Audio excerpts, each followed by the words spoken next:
మీ మీ మీద అప్పట్లో కేసులు కూడా ఉన్నాయన్నారు. ఎన్ని కేసులు పెట్టారు?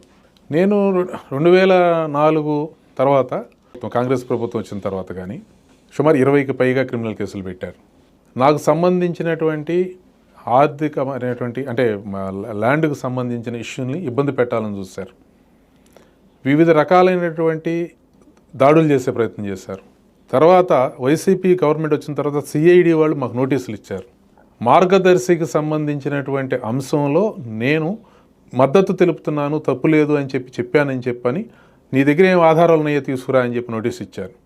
ఆ సందర్భంగా మా న్యాయవాద మిత్రులందరూ కూడా రాష్ట్రం మొత్తం నాకును ఆ రోజు శంకర రాజేంద్ర ప్రసాద్ గారికి ఇచ్చినటువంటి నోటీసుల్లో, ఆయన కూడా ఉన్నాడు ఆ రోజు, ఇచ్చినటువంటి నోటీసుల్లో రాష్ట్ర వ్యాప్తంగా అన్ని బార్ అసోసియేషన్స్ నోటీసులు ఇవ్వటాన్ని ఖండిస్తా రాష్ట్ర వ్యాప్తంగా విధులను బహిష్కరించారు.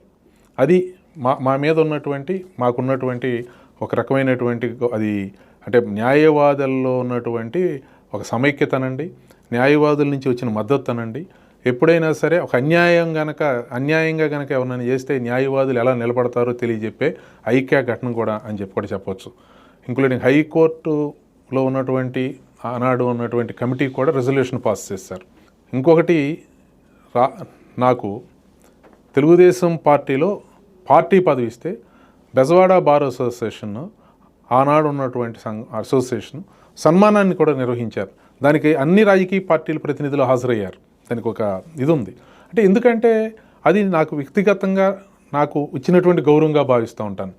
అందుకని నేను రాజకీయాన్ని స్వలాభం కోసం లేదా రాజకీయాన్ని ఇష్టానుసారంగా వ్యవహరించి పార్టీకి నష్టం చేయటం కోసం లేదా ఊరినే మన పరుష పదజాలాలను ప్రయోగించడం ద్వారా ఏదో ఎదుటి మనిషిని కించిపరిచి రాక్షసానందం పొందటానికో నేను ఎప్పుడు ముందు లేను, ఉండను కూడా.